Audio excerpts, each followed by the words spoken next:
couple of very quick disclosures. So iBase has provided treatment advocacy and information since 2002.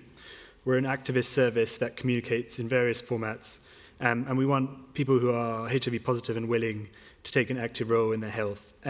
We don't provide advice or counseling, but we do provide up-to-date and evidenced information. This is done through three main routes: a phone line, an email service, and an online Q&A. So we believe that without clear and current information, it can be really difficult for people with HIV to engage in informed discussion with doctors or other healthcare workers. And we provide information with the aim of making this process easier.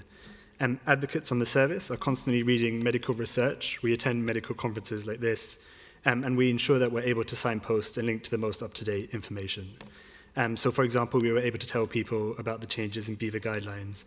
So starting with any CD4 count and the downgrading of efavirenz, almost certainly before they would have heard about it from a lot of their clinics. So the service straddles the gap between the community, NHS, and research. Again, for example, we followed closely the PROUD study and communicated those results at the same time as signposting to community resources on PrEP that aren't yet being provided by the NHS. So finally, for this slide, the demand for the service is increasing. That's by 30% from 2014 to 2015. Like I mentioned, there's three ways to ask questions. The first is a free-to-phone phone line.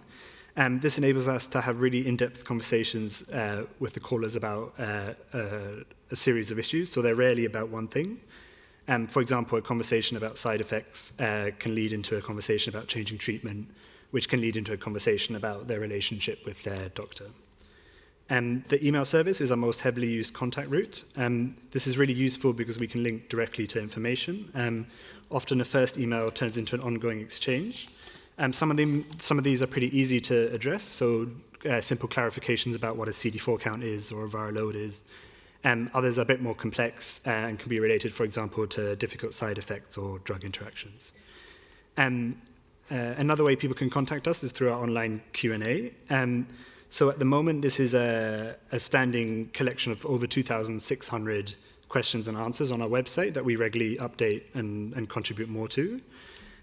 People can then comment underneath these, and then this is usually used as a quick referral service to information that already exists on our website. Currently, there are over 3,500 online comments, each individually answered. So on all of our contact routes, we refer onwards, so we're very good at providing information about treatment, but for other things, we refer to other organizations. For example, if people have questions about housing, benefits, or for legal advice. So this table demonstrates more clearly the growth in demand. This is from between 2014 and 2015. The growth in demand is most clear in the emails. These have gone up by 52%. Phone calls have also risen by 22%. Our online posts have pretty much stayed at the same level, with a drop of 21% in comments. We think this drop is, that we can largely explain this drop by having fewer comments on HIV testing and transmission. So we've been actively managing this demand by redirecting those questions to frequently asked questions on our website and testing guides. So concerns about transmission risk, while sometimes very valid, unless they're from, for example, a zero-discordant couple, are not really our primary concern, which is, of course, HIV treatment. So overall, this data shows a 30% growth in individual contacts to the service. This shows that people with HIV continue to need the service and that more of them do so. During 2015, the service was accessed 2,405 times. There were over 200 calls to the phone line. And although you can see the service is shifting more towards emails, the rise in phone calls shows there's also a continued need for this. So we collect a variety of data from it. This is specifically from our phone calls. We collect a variety of data in them. So we mostly use open questions, but we do directly ask for a couple of things. So for example, when callers were diagnosed, what their CD4 and viral loads are, and how much they know about the treatment they're on. All of the data we collect is, of course, anonymized. So from the data we collected, we can see that 12% of the callers to the phone line were female and 87% were male. 60% of calls came from within London and 40% from outside of London. Median call time was about 18 minutes, so this is in a range of 5 to 120 minutes, so with many of those calls lasting over an hour.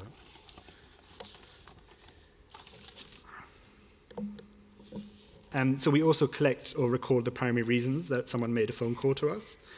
In 2015, unsurprisingly, the most common one was about side effects. These calls usually fall into two categories, so people who've either not yet started treatment and are worried about side effects they might experience, and people who are actively experiencing side effects because of their treatment. This is often related to efavirenz. The second most common topic was transmission. Again, these broadly fall into two categories. More often, people who are worried because they believe they've had some type of exposure, and then secondly, people who are usually calling because they're either the positive or occasionally the negative partner in a zero-discordant couple. We also collect secondary topics of inquiry. Like I said before, there's rarely only one thing we talk about on a phone call. This shows, this enables us, to really show the greater depth of the phone calls. We had a median of 4 secondary topics per call. That's within a range of 0 to 7. So including the primary topic of the phone call, we discuss a median of 5 topics on each call. That means for 2015, we discussed a total of 850 topics with callers. I'll start with a couple of examples. The first is from a man in his 50s. He was diagnosed 1990, and he called because he had some anxiety about changing treatment. His doctor had recommended that he changed. He's got a decent CD4 count. He's got an undetectable viral load. He's very treatment experienced and has multiple drug resistances. Like I said, his main anxiety was about the changing and that it might affect his viral load. We talked to him about the availability of slightly newer meds, for example, dolutegravir, which is probably active with him, and the very low risk that his viral load will change. We told him, he's got a bit of time to think about this. There's not so much urgency because he hasn't got any resistance to his current meds, and very importantly, because he doesn't have resistance to his current combination, he can always change back to that. We said that he should discuss some more with his doctor and then call us back if he needs any more clarification. He did call back the next week to say thank you, and that he'd asked his doctor about dolutegravir. The doctor agreed and said that he would swap his raltegravir for dolutegravir. He again asked us about side effects for this, and we were able to tell him that there are very few. The next example is from an email. This is a very common email from us. And it's a really great one to be able to answer. So it's a woman in her early 30s from Zimbabwe, originally from Zimbabwe. She's on treatment and has an undetectable viral load and wants to know about HIV and pregnancy. She wants to have a child. Will her partner become infected? Will the child have HIV? So we're able to email her back to let her know that she's actually already doing everything she needs to do. She's on treatment. She's undetectable. We told her about the partner study and the extremely low risk of any transmission to a partner because she's undetectable. We told her that her treatment would also protect the baby while she's pregnant and during birth. And then we referred her on to online information on our website for more information about postnatal care and HIV. My final example is of a gay man who's HIV negative. He emailed asking about PrEP. So he has problems with condoms, he can't stay hard, and this is a problem for him because he's mostly an active partner.